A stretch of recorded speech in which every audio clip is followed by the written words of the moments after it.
This stone was not just buried, it was taken out of human sight as if someone believed people were never supposed to look at it for too long.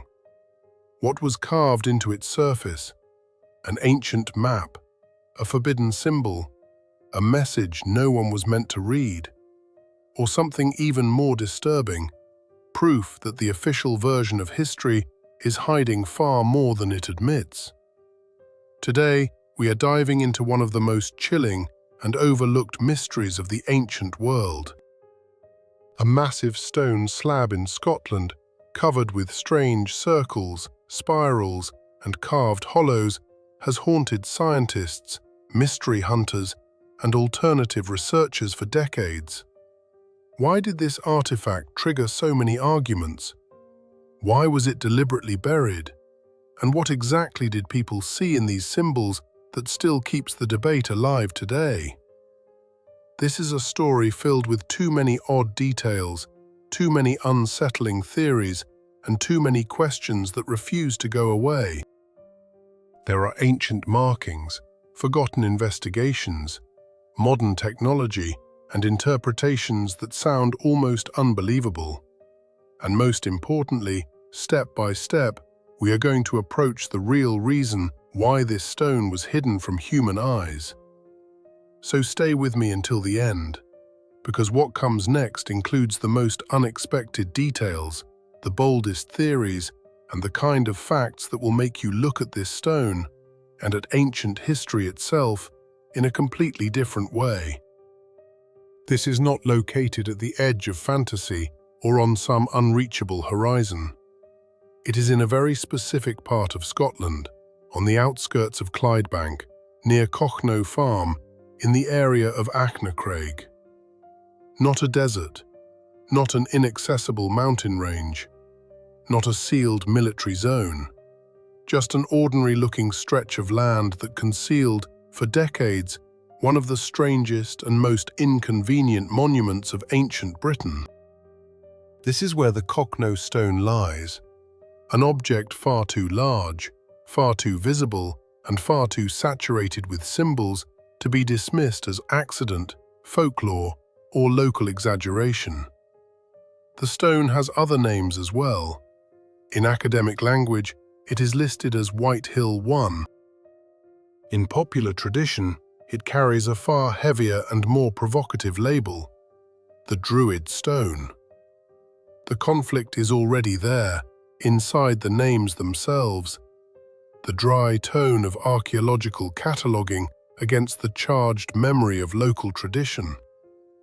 On one side, measurement, record, classification. On the other, the stubborn impression that this was never treated as an ordinary rock, but as something marked out, something unsettling, something set apart. This is not a small slab, not a broken wall fragment, not the sort of decorative stone with markings that briefly appears behind museum glass. It is a massive rock surface measuring 12.8 meters in length and 7.9 meters in width, the largest known example of a petroglyph-covered stone in all of Scotland. That fact alone should be enough to wreck any lazy explanation. When an object of this scale lies almost within reach of modern civilization and still refuses to surrender its meaning, the problem is no longer picturesque antiquity. It becomes an accusation. It exposes how little we actually understand about the people who cut these signs into stone. Its surface belongs to the Bronze Age and is dated to approximately the 3rd millennium BCE. Across it run around 90 cut marks, concentric circles, winding grooves, spirals, and dense combinations of carved forms. This is not chaos. This is not a primitive doodle.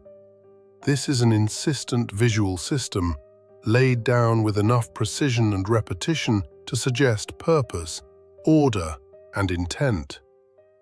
That is why the Cochno Stone long ago outgrew the status of a local curiosity. Its real status is far more serious.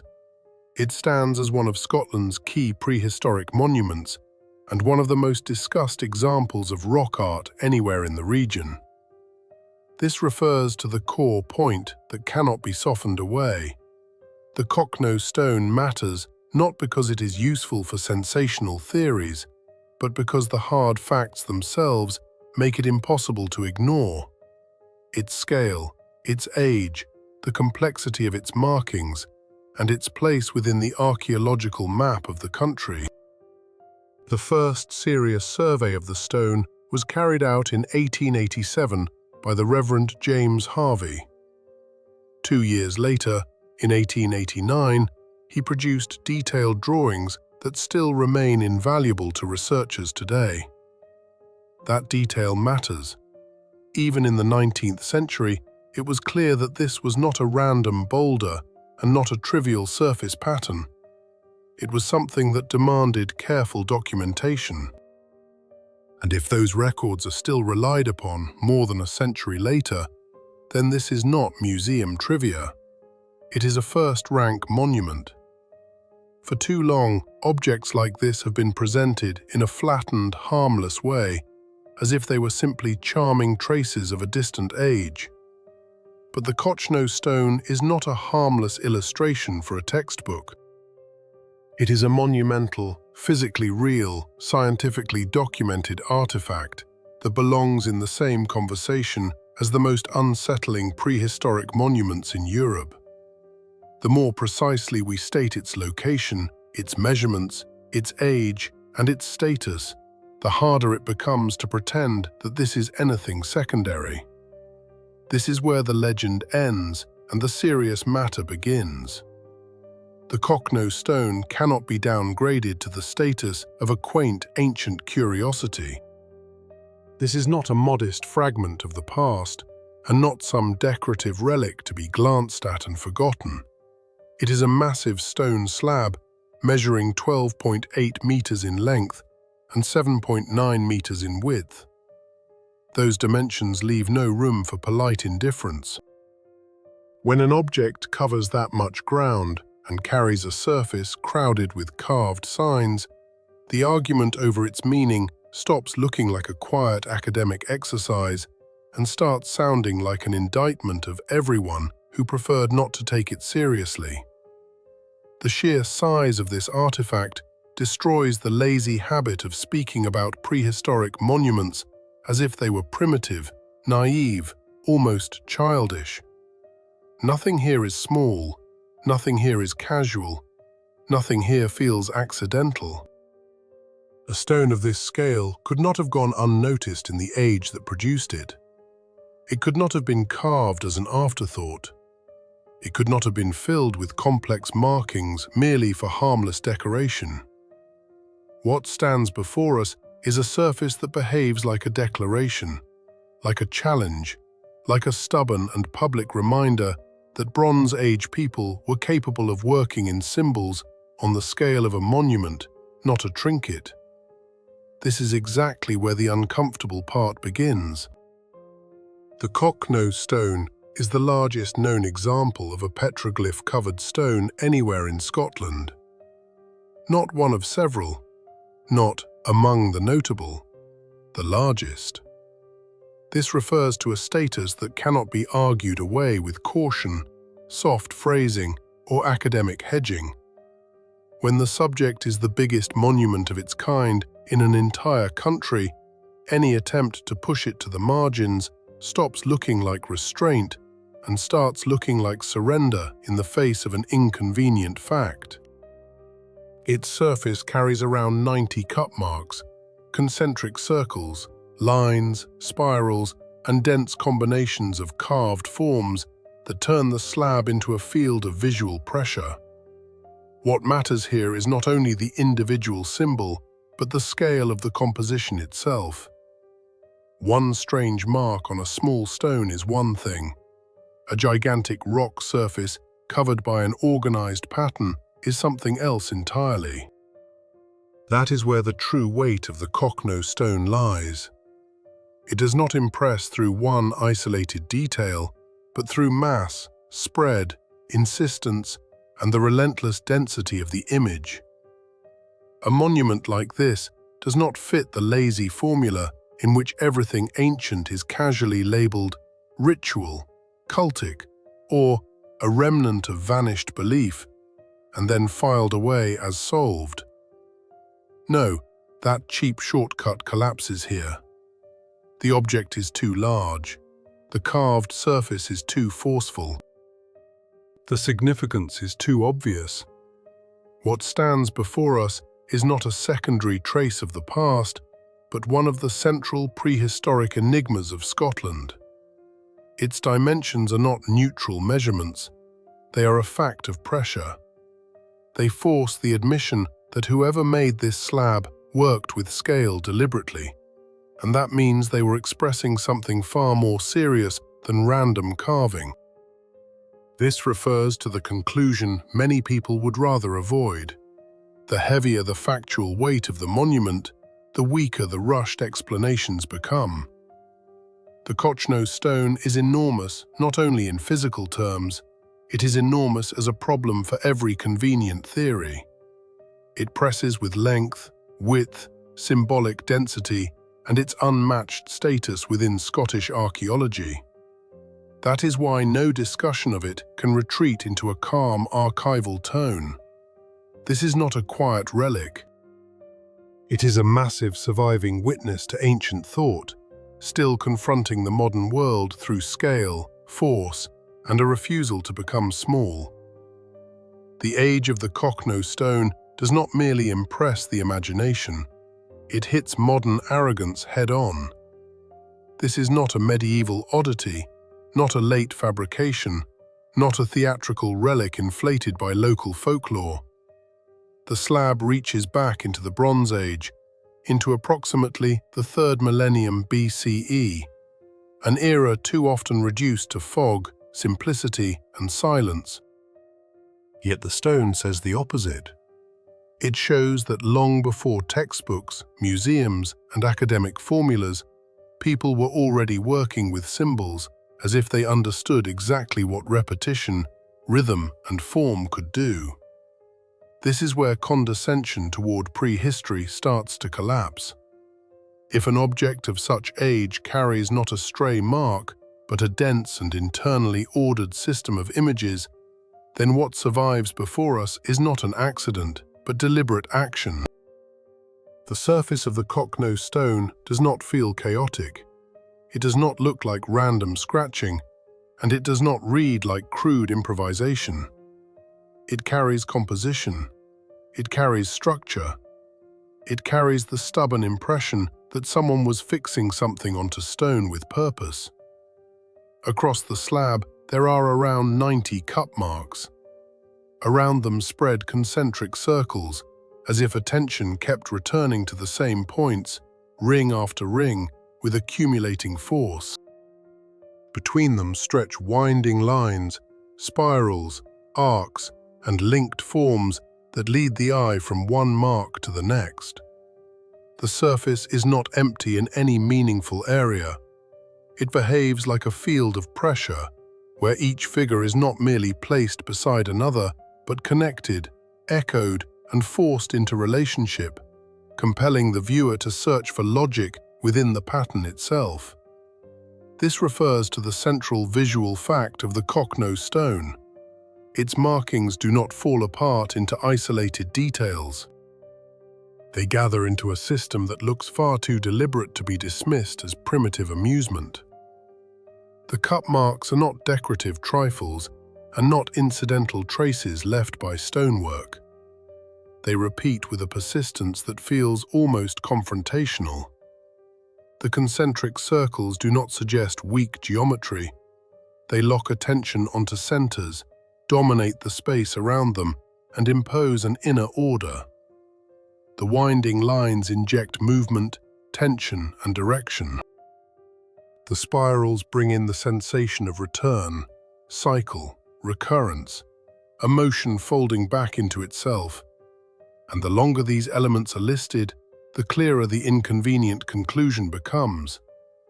This is not a collection of pleasing figures, but a language whose meaning has vanished, while its structure still exerts force. What matters especially is that we are not dealing with a single symbol that could be brushed aside as a property mark, a casual ritual sign, or a local ornament. Here, a mass of elements forms a thick visual surface, saturated as if the stone did not serve one isolated act, but an entire system of ideas. That is where the true weight of the monument lies. It is ancient enough that its makers have disappeared beyond direct historical memory. Yet it is complex enough that even now it refuses to be treated from above. Too much in these carvings contradicts the lazy stereotype of the naive ancient human.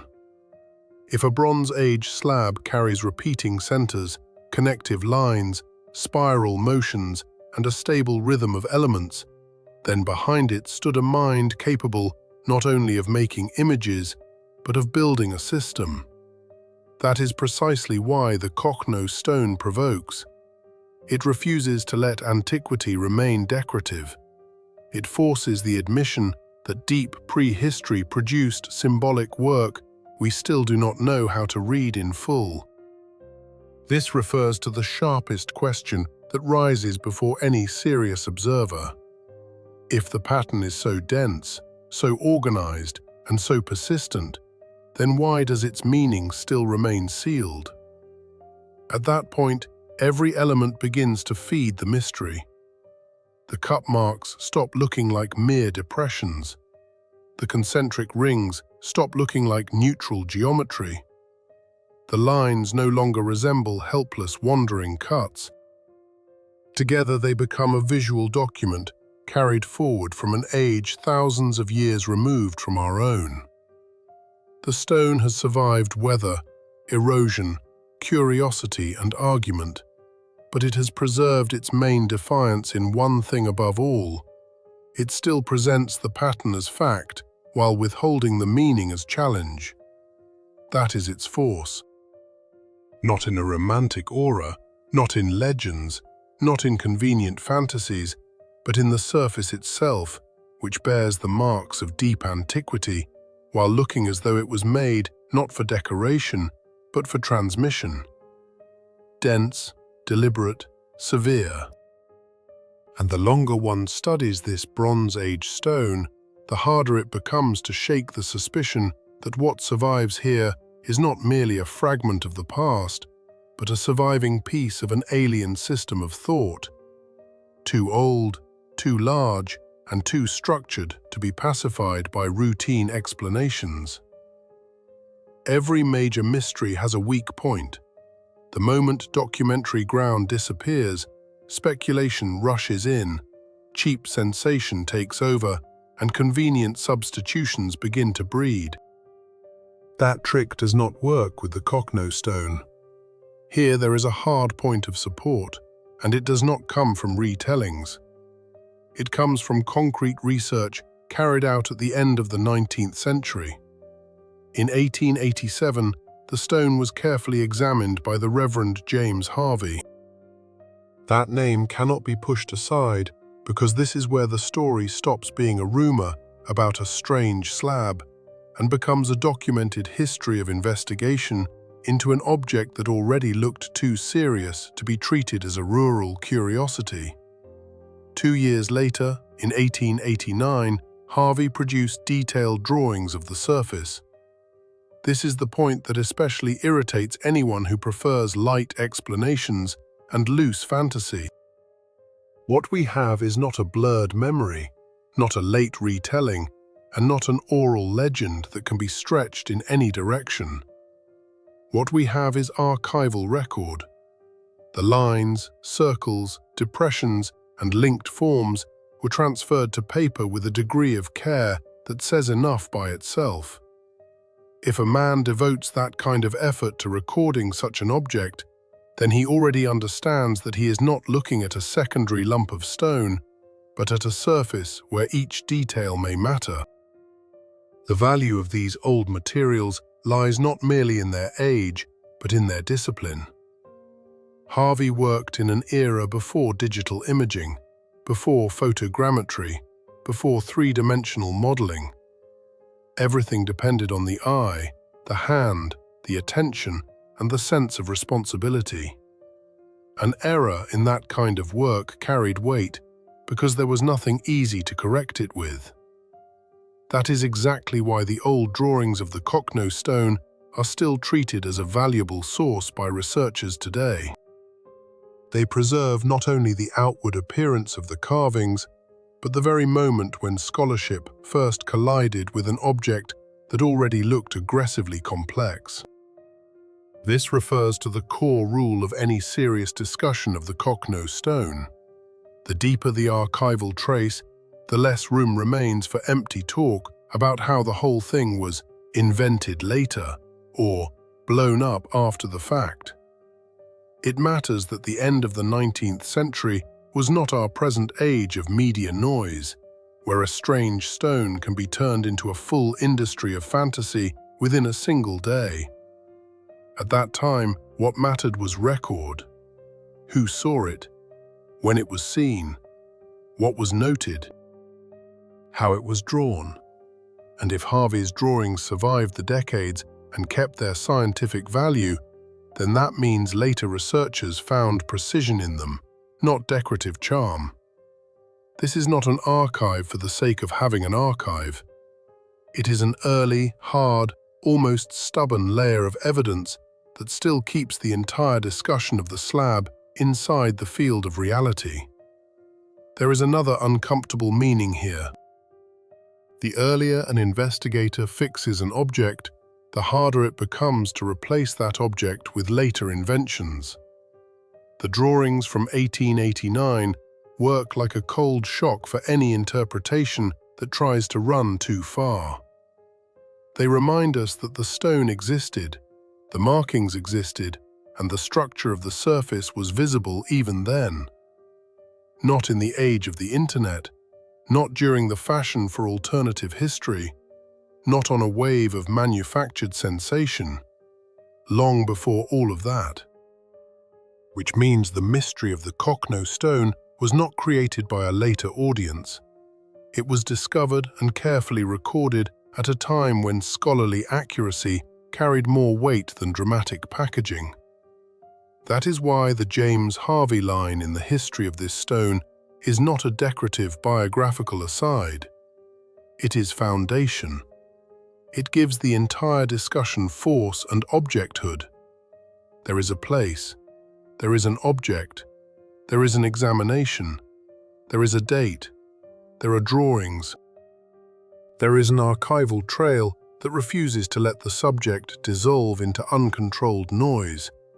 And for exactly that reason, the Cochno Stone still presses, not only as a mystery, but as a document.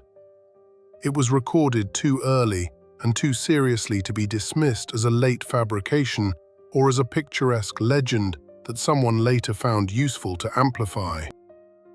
From the moment the Cochno Stone entered serious attention, it stopped being merely an ancient slab and became an irritant for scholarship, curiosity, and competing ambitions. Objects like this do not rest quietly in the shadows. They begin to provoke dispute almost at once. The clearer it became that researchers were not dealing with random weathering, but with a complex system of signs, the faster the stone drew in theories, assumptions, and attempts to impose meaning upon it. That was inevitable. When a surface lies before the eye, covered in circles, hollows, and lines, the silence of the stone begins to work harder than any written explanation. Some saw in it the trace of an ancient ritual. Others saw an encoded map. Others again searched the carvings for remains of a forgotten cult, a celestial design, a territorial scheme, or something else that had slipped beyond direct human memory. The dispute did not begin because people were bored. It began because the object itself forced interpretations into collision. The Cochno Stone is too saturated with detail to leave anyone at ease. It seems almost built to tempt each observer into finding confirmation of a theory, while immediately confronting that theory with something that breaks its confidence. That is why the study of the stone quickly ceased to be a neutral act of observation. Around it there grew a field of continuous pressure. The facts were already there. The carvings had been recorded, the dimensions were known, and yet no final answer existed. Where no answer exists, the struggle to name the meaning first begins immediately. The Cochno Stone did not hand investigators an easy solution. It offered them something much harsher: resistance. And that resistance only intensified its reputation. Against that background, one gesture stands out with particular force, a gesture that can still seem almost audacious today.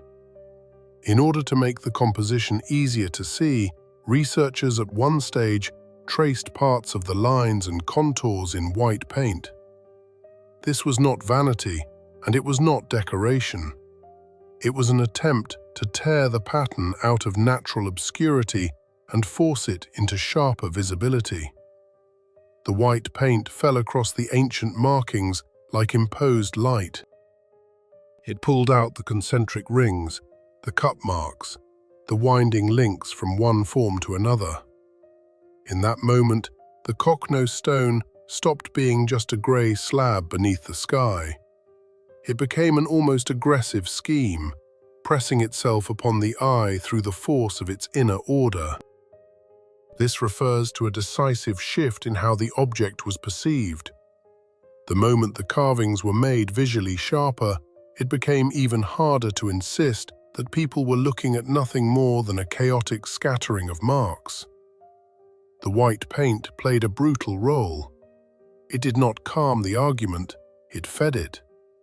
The clearer the composition became, the stronger its deliberate character seemed. Instead of reducing the mystery, the highlighted lines made it feel almost provocative. What, in its natural state, might have seemed difficult to read, became, once emphasized, a visual strike. Centers, circles, connective lines began to function as parts of something structured rather than accidental. And the more visible the order became, the louder the question sounded. If this was not random, then what exactly were the makers trying to fix into stone thousands of years ago? That is where real dispute begins. Not museum dispute, not polite academic hesitation, not anything dull. Real dispute begins when an object refuses final explanation, while simultaneously imposing the sensation of order. The Cochno Stone became exactly that kind of case. It was discussed not out of gentle interest in antiquity, but because it wrecked the comfort of every simple version. Too much structure, too many repeating elements, too much visual discipline for helpless carving. That is why each new look did not close the question, but reopened it from another angle. Over time, layer upon layer of hypotheses gathered around the slab, each trying to claim it whole. But the surface itself seemed to answer with refusal. It allowed people to see the composition, but withheld the key. It displayed order, but concealed code. And it was in that collision between visibility and meaning that the true aura of the Cochno Stone formed. What stood before people was no longer merely an ancient object, but a complicated enigma that, even at an early stage of research, managed to impose the same disturbing condition on scholars, on the public, and on lovers of mystery alike. The feeling that they were looking at something important, while still not understanding what it actually was. And this is where the entire text runs headlong into the wall that shatters both cautious scholarship and loud speculation, along with modern confidence in its own power to explain the past. The signs exist. The stone exists. The pattern exists. The records exist. The old drawings exist. The new methods exist, and understanding still does not. That is the central scandal of the Cochno Stone. and it cannot be softened with respectable academic restraint or dressed up in elegant phrases about mysterious ancestral heritage. The object lies before us saturated with form, logic, repetition, and structure, yet its meaning remains untaken. This is the core conflict of the entire case, not the absence of material, but the absence of decipherment. Not the lack of traces, but the inability to assemble them into a final answer. Usually, antiquity hides behind loss. Something is broken, something vanished, something failed to survive. Here the situation is harsher. The object survives well enough to force the question, but not well enough to surrender a clear answer. The Cochno Stone does not fall fully silent. It speaks in signs, but it speaks in a language whose form survived while its meaning collapsed. That is the real weight of the problem. If the slab carried only a few disconnected cuts, the discussion would have ended long ago. If the pattern was sparse, crude, and scattered, it could be simplified, pushed into a convenient category, and filed away. But that is not what stands here. There are too many repeated centers, too many concentric circles, too much deliberate motion in the lines, too much stable order to honestly call any of this accidental. And that is why every researcher who approaches the Cochno Stone runs into something harsher than romantic mystery. They run into professional humiliation. The structure is obvious and the key is absent. This refers to the line where description ends and investigation begins. As long as the object is merely listed and measured, it looks like an archaeological curiosity. The moment it becomes clear that the symbols remain undeciphered, the slab turns into a problem. Everything that follows grows out of that tension. Every theory is forced to answer the same ruthless question. If the system so plainly exists, why can it still not be read? Why do signs cut by Bronze Age hands appear so coherent while their content remains sealed behind a dense barrier? Why does the surface give the impression of a message, yet deny us its grammar? And why, after so many decades of study, are we still standing at the entrance rather than inside the meaning?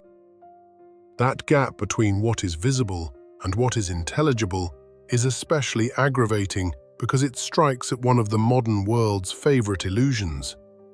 We are trained to think that accumulated knowledge leads naturally to decipherment, that with enough time, enough devices, and enough experts, every ancient code will eventually surrender. But the Cochno Stone presents a harsher picture. The surface can be measured.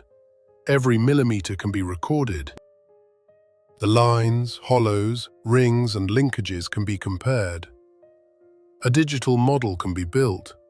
Archives can be reopened, and still the result may remain the same. Yes, we see the pattern more precisely than ever before, but the intention of its makers remains closed. There is no pleasant mysticism in that.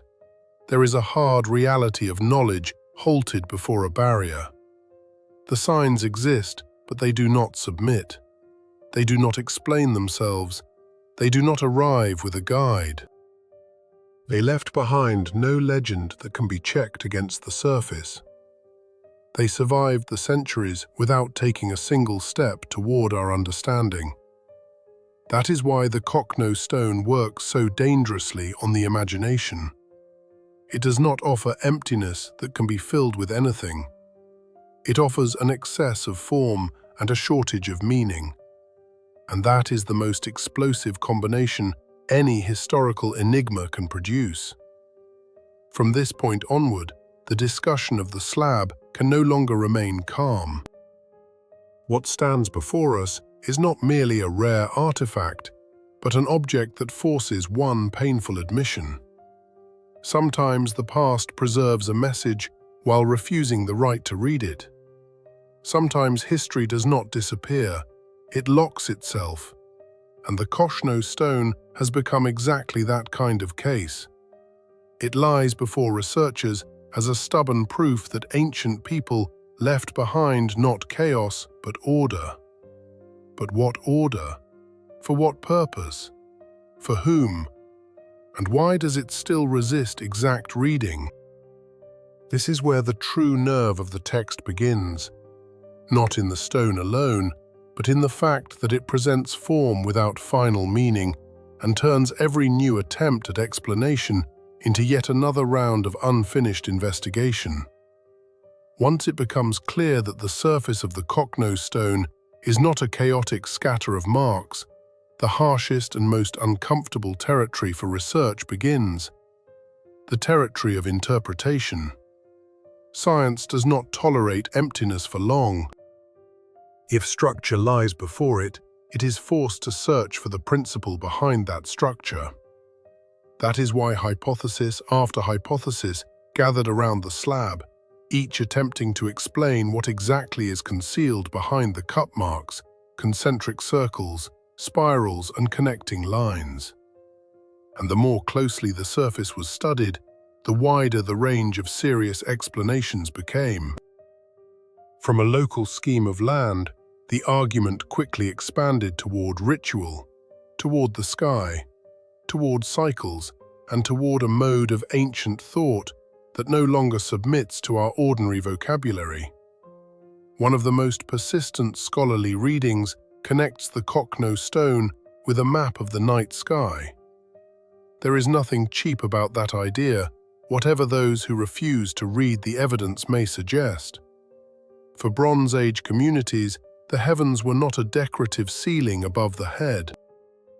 They were a means of orientation, a calendar, an order governing the movement of time, the turning of seasons, the rhythm of labor, and perhaps even the logic of sacred space itself. If that is the case, then the repeated centers, rings, and links between them may have been an attempt to express not merely an image, but a model of the observed cosmos. Not an ornamental picture, but a scheme in which nodes, directions, cyclical returns, and the placement of significant points mattered. Yet standing beside the celestial reading is another explanation, no less serious. The slab may represent a scheme of landscape. That version appears more earthly, but it is not less forceful for that reason. If the carvings reflect terrain, movement routes, boundaries, places of settlement, or spaces bound to the circulation of people, then the Cochno Stone stops being merely symbolic. It becomes a fixed, spatial logic of an ancient community. In that frame, the concentric rings may mark nodal locations, the cut marks may indicate places of special status, and the lines may register paths, relations, and directions of movement. What emerges then is not ornament, but a map of memory, authority, or control over space. This refers to the central expansion of the problem. The moment the Cochno Stone is read seriously, the range of possible meanings extends far beyond a single slab and begins to touch the sky, the land, and the structure of the world. There is also a third line of interpretation, the ritual one. It remains within serious scholarship, not because the word ritual is an easy hiding place for difficult material, but because the character of the surface itself suggests formalized action.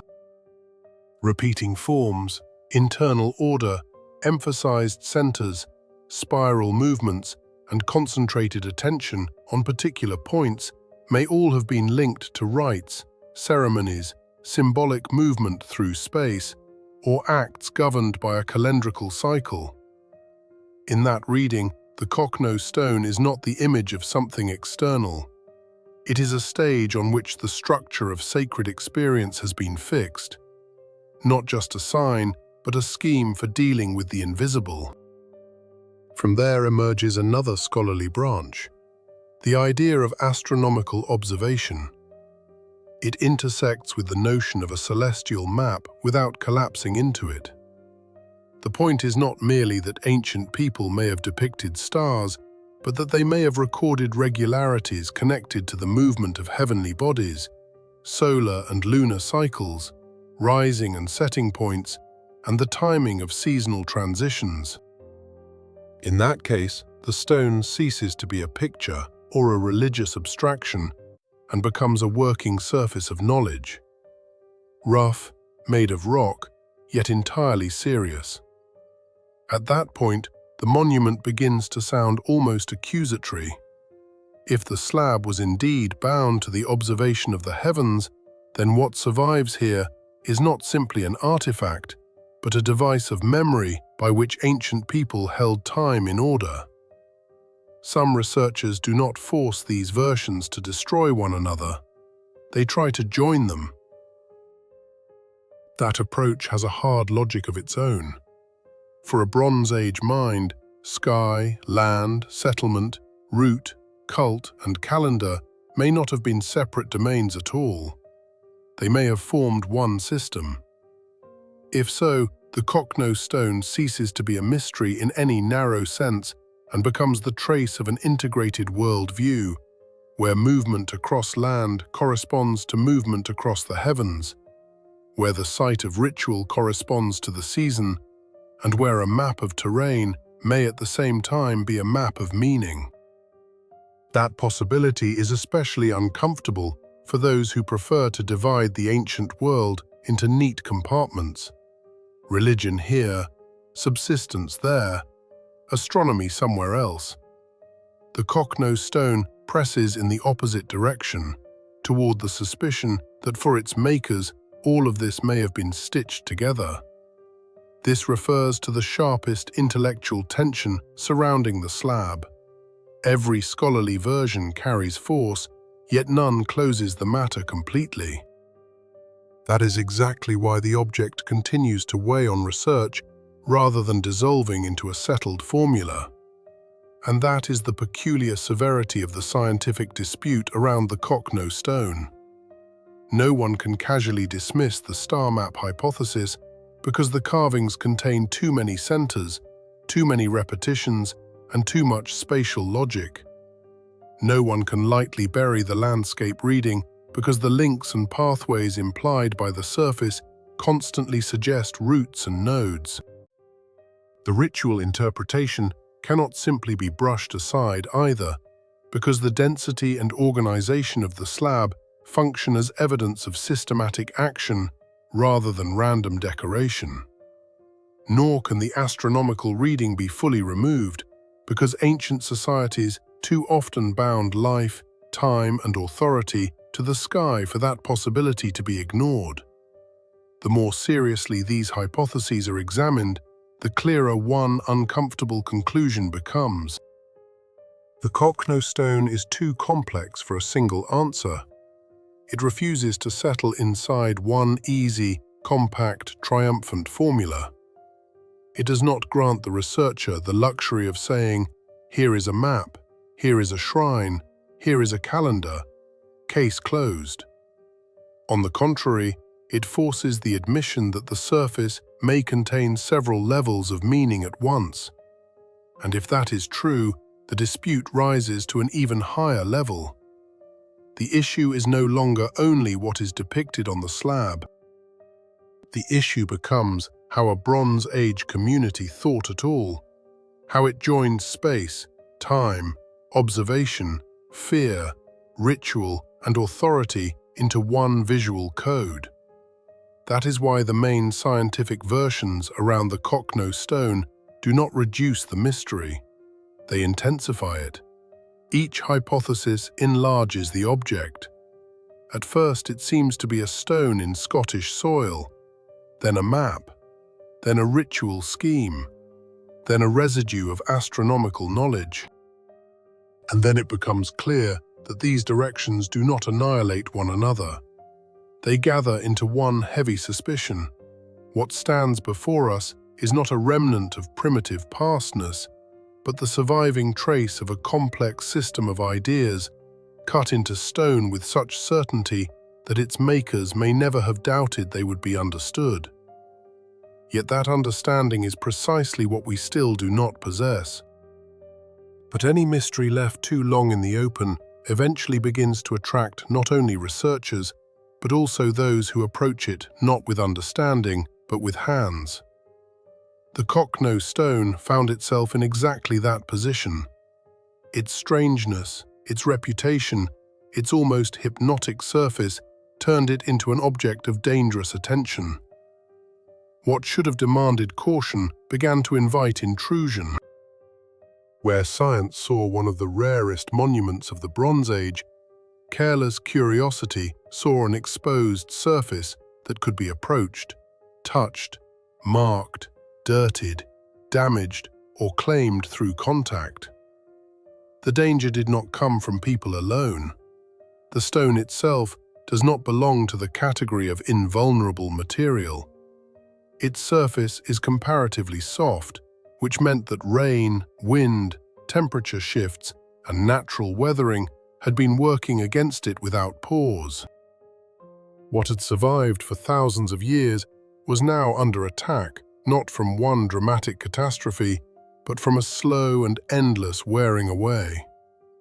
Each season, each careless encounter, each additional disturbance took something from the slab's clarity. There is a cruel irony in that.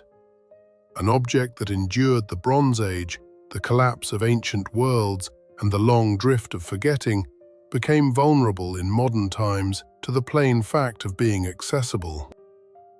Against that background, the threat of vandalism stopped being theoretical. The more the Cochno Stone became known, the more closely danger moved toward it. Monuments of this kind are not destroyed only by heavy machinery or deliberate assault. Sometimes they are undone by repeated touching, casual interference, shallow curiosity, and the routine habit of treating antiquity as if it has no right to remain untouched. For the Cochno Stone, this was not an abstract future. It was a real scenario, too famous, too exposed, too defenseless. And this is where one of the sharpest turns in the entire history of the slab takes place. In 1965, a decision was made that still sounds almost like a sentence, almost like a covert operation, almost like an admission that preservation on the surface had become impossible. The Cochno Stone was deliberately buried, not moved, not enclosed behind some symbolic fence, not turned into a comfortable open-air exhibit. It was hidden beneath a layer of earth, entirely, coldly, intentionally. That is not what people do with an ordinary archaeological find. That is what they do with something either too valuable, too vulnerable, or both at once. This refers to the heaviest moment in the whole history of the Cochno Stone. In order to preserve the monument, it had to be removed from the sight of the human world. There is no charming romance in that decision. It is severe, almost humiliating, for the very idea of open heritage. That is precisely why it strikes so hard. Authorities and specialists effectively admitted that if the slab remained visible and exposed, people and nature together would drive it toward destruction. The choice then was not between good and bad. It was between bad and final. Bury it in order to save it. Hide it in order to preserve it. Remove it from sight in order not to lose the object itself. The decision cuts sharply because it carries an almost biblical hardness. In order to protect a witness from the past, it had to be buried alive. At that point, the Cochno Stone finally ceased to be merely a monument with strange carvings and became something larger, an object that its own era was forced to conceal from itself. This is no longer calm archaeology. It is conflict between value and access, between knowledge and damage, between the desire to show and the necessity of hiding. And the conflict sounds especially hard because it belongs not to deep antiquity, but to modern behavior. The Bronze Age did not destroy the slab. Its danger came from its proximity to people who too often assume that whatever they can reach belongs to them by right. Once buried beneath the soil, the stone disappeared from ordinary sight for decades.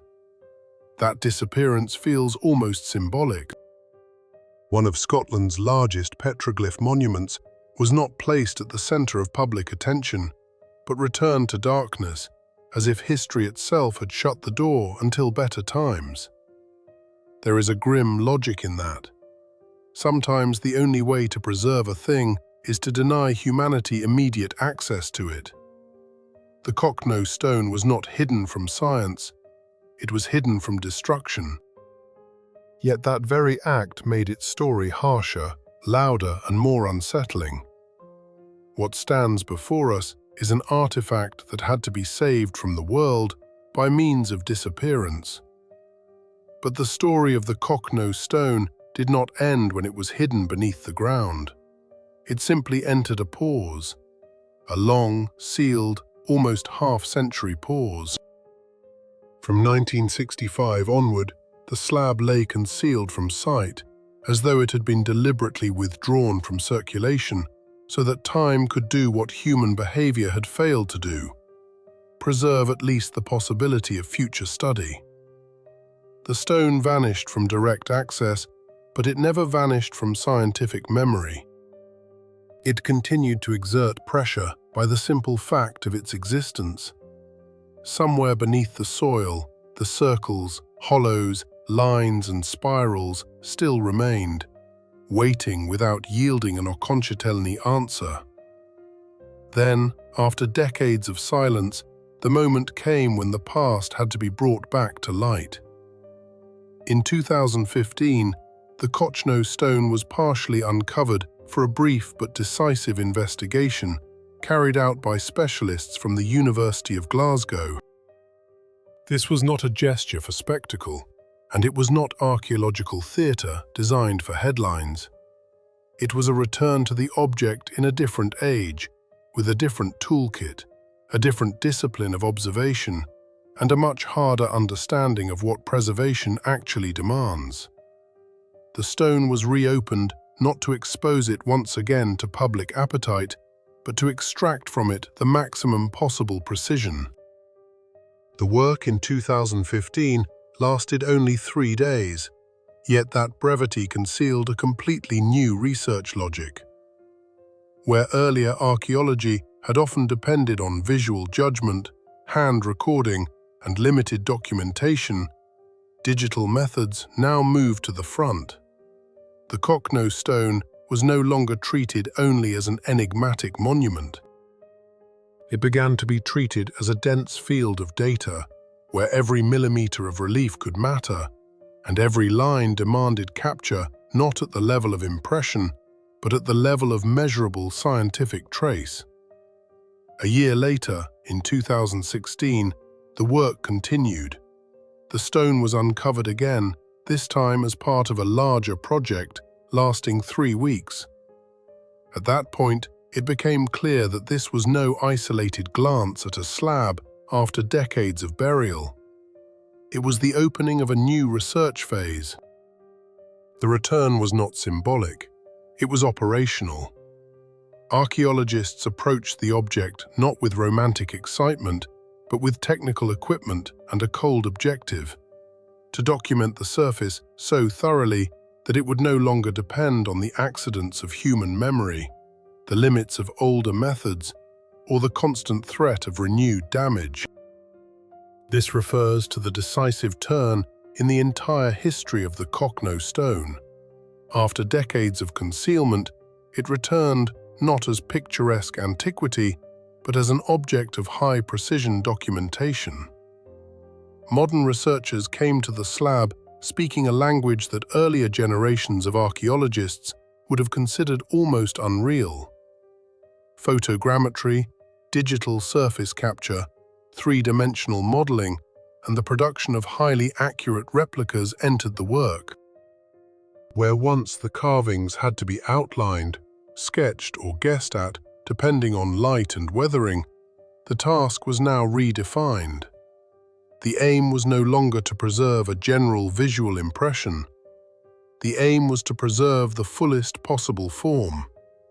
Not the image of the stone, but its digital double.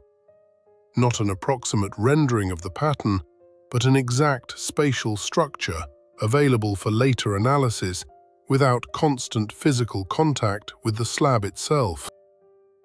That is one of the hardest differences of the new era. The Cochno Stone ceased to be an object that had to be reopened again and again for direct viewing. Modern science moved towards something harsher and smarter. Uncover once, record as completely as possible, transfer into digital space, and thereby pull the monument out of a state of continual risk. This is no longer excavation in the old sense. It is an operation to rescue information. Archaeologists are not only working with stone, they are working with its future existence as knowledge. The more exact the model, the less need there is to disturb the original. The deeper the digital archive, the lower the chance that damage to the surface will ever become a complete scientific catastrophe. The new phase of research also changed the atmosphere around the slab. Where it had once existed mainly inside a field of competing interpretations and uneasy curiosity, it now began to draw another kind of orbit around itself. One of international scholarly exchange, data comparison, renewed analysis, and technical reconstruction. The Cochno Stone became not merely a subject of discussion, but a node that could be revisited again and again, not with a spade, but through a dense body of precise digital material. There is a severe modern rationality in that. If the monument itself is vulnerable, then knowledge of it must be made less vulnerable. At the same time, another feeling entered the story, the feeling of a new chance. Not the cheap hope of sensation, but the serious possibility of approaching the enigma with a degree of precision earlier generations simply did not possess. 1965 was the year of concealment. 2015 was the year of cautious return. 2016 was the year of expanded scientific pressure against the silence of the slab. There is a hard historical logic in that sequence. First, the object had to be hidden so it could survive, and then it had to be brought back into the light, only to the extent necessary to draw knowledge from it, without subjecting it once again to destructive human exposure. That is why the modern phase in the history of the Cochno Stone sounds so tense. It is not merely the continuation of older study, it is the beginning of a new round in the struggle between preservation and decipherment. The stone was seen again, studied again, translated again into the language of science. But now its presence no longer ends with its physical place in Scottish ground. It also exists as a digital surface, as a three-dimensional record, as a technically reproducible object of analysis. And that means that after decades of darkness, science finally gained the chance to work with this monument, not blindly, not by touch, and not by residual impression, but with something close to surgical precision. Modern science approached the Cochno Stone neither with devotional awe nor with the hunger for an attractive mystery. It approached it as an object that can no longer be studied by the old rules. The surface is too vulnerable. The cost of any mistake is too high. Too much has already been lost to time, weathering, and human interference. That is why photogrammetry, three-dimensional replicas, and digital recording became not a fashionable addition, but a hard necessity. In the case of a monument like this, technology is not luxury. It is rescue in working form. Photogrammetry makes it possible to assemble the stone's surface into an exact spatial model, preserving not only the general pattern, but the depth of the hollows, the character of the lines, the transitions of relief, the relations between elements, and the microscopic traits of form. What once depended on light, weather, angle of vision, and human memory is now translated into data. That is a decisive break. The stone no longer has to remain endlessly exposed in order to be studied. It becomes possible to obtain a maximally accurate digital record once, and then continue working, not with the vulnerable original, but with its highly detailed scientific double. Three-dimensional replicas change the very nature of the investigation. They allow researchers to inspect the surface from different angles, enlarge selected areas, compare lines and depressions, and detect regularities that may disappear on the living stone because of weathered material or the limits of field observation. This is no longer archaeology of impression, it is archaeology of precision, and the more exact the reproduction, the less the work depends on chance. The researcher is no longer tied to a single visit, a brief excavation season, or the way light happens to fall on the surface on one given day. Science gains the ability to return to the stone again and again without disturbing the stone itself. This refers to the central change in the entire logic of research. The modern method protects not only the monument, but also the right of science to work with it for a long time, in depth, and without destructive contact. But the issue is not only convenience of documentation. The most important point lies elsewhere. The digital model preserves every symbol as an independent fact.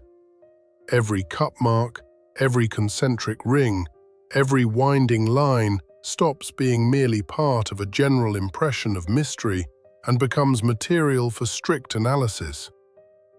These elements can be compared, classified, measured, tested for recurrence, inserted into comparative databases, and checked against other rock art monuments in Britain and Europe. What once existed as a local archaeological problem begins to function as international scientific material. At that point, the Cochno Stone stops being only an effective enigma. It becomes a source of knowledge about prehistoric culture. Petroglyphs are not empty graphics. Signs of this kind emerge where a community already possesses durable ideas about the order of the world, about the sacred and the earthly, about direction, repetition, seasonal cycles, and meaningful points in space. If ancient makers invested labor in a surface like this, then what stands before us is not casual decoration, but the visual fixing of something that carried weight, authority, and meaning for them. From that follows the principal scientific conclusion.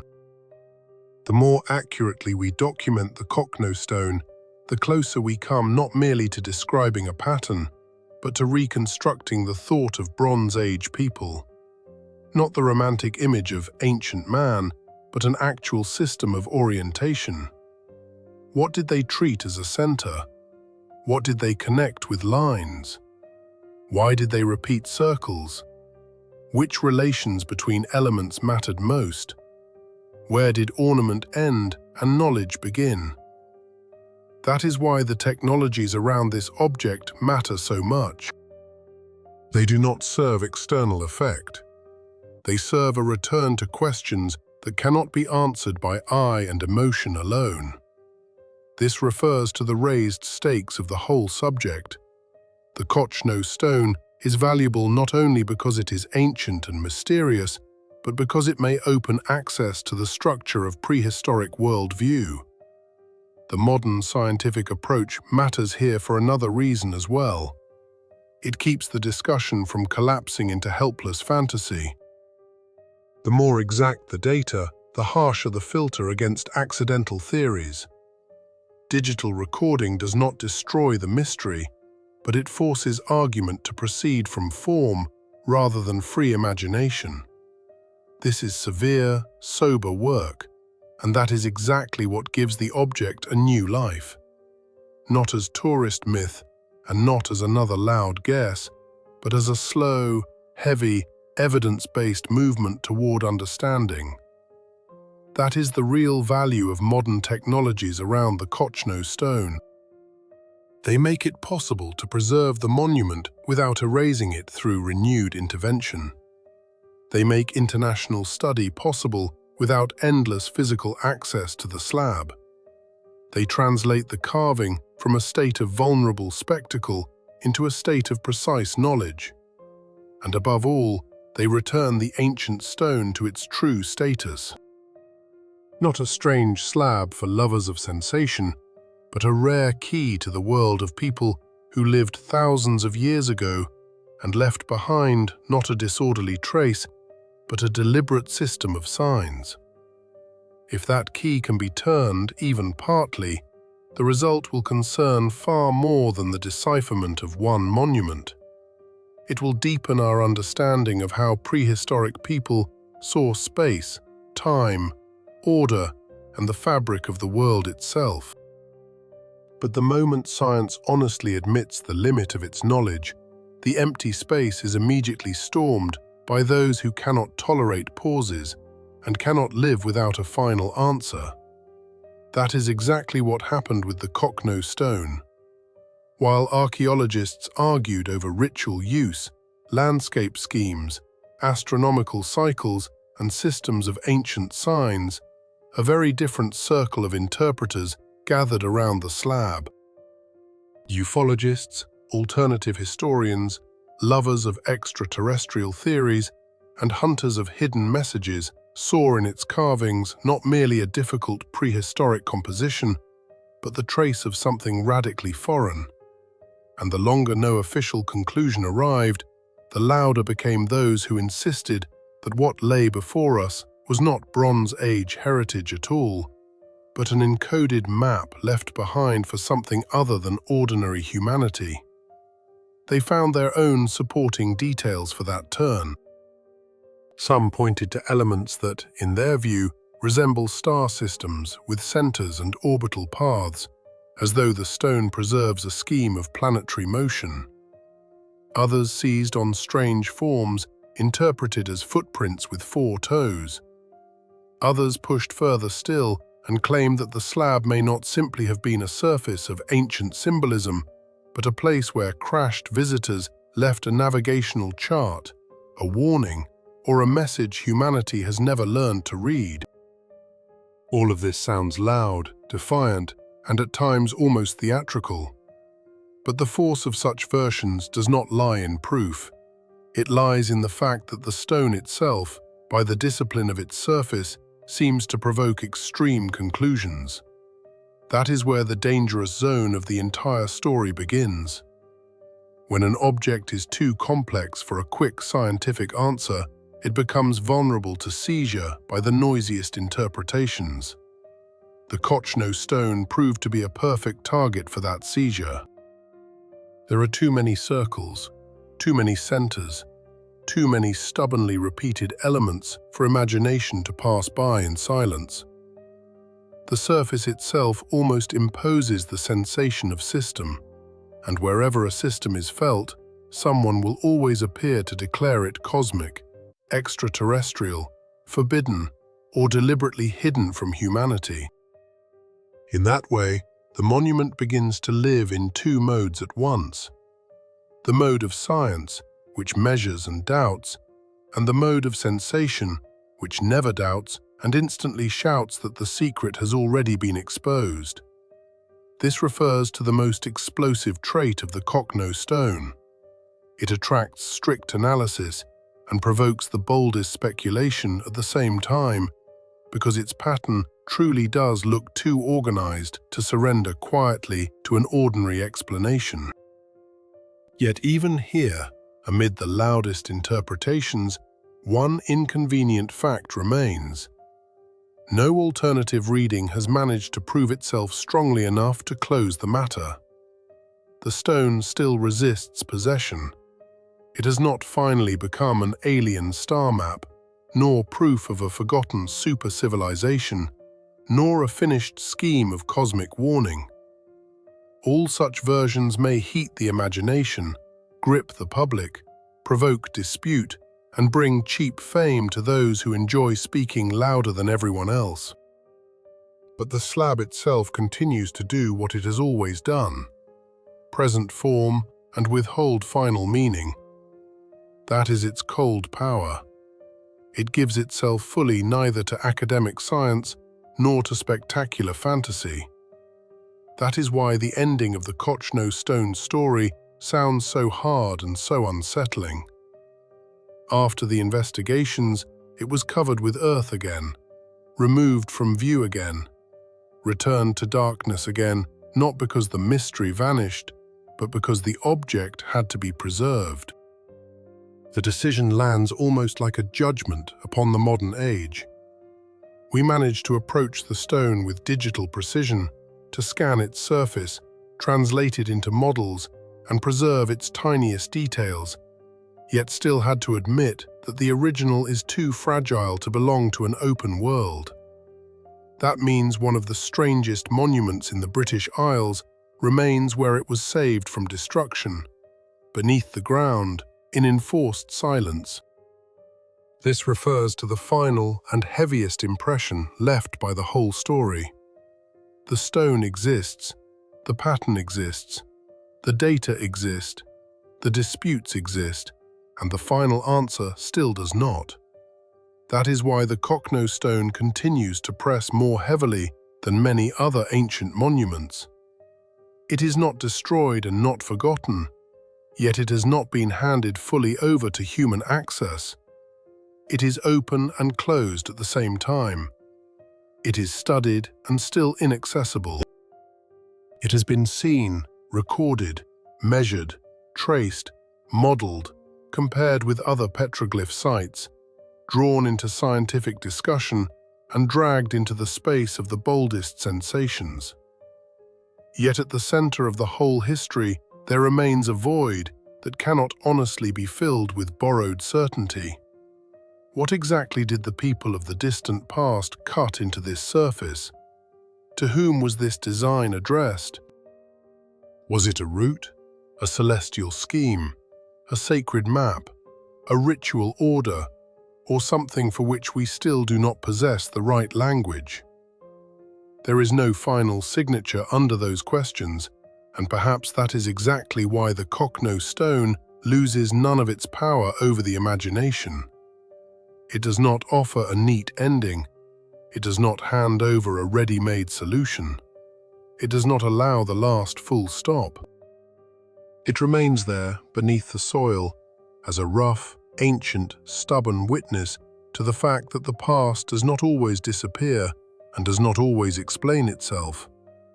Sometimes it simply waits, and the longer it waits, the stronger grows the suspicion that one day this stone may tell us more about Bronze Age people than the modern world would find comfortable to hear.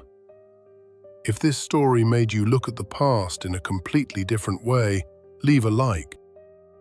Subscribe to the channel so you do not miss new episodes about the strangest, darkest, and most uncomfortable mysteries of history. And make sure to turn on the notification bell so YouTube shows you the next video right away. There is much more ahead, facts that make official versions crack at the seams.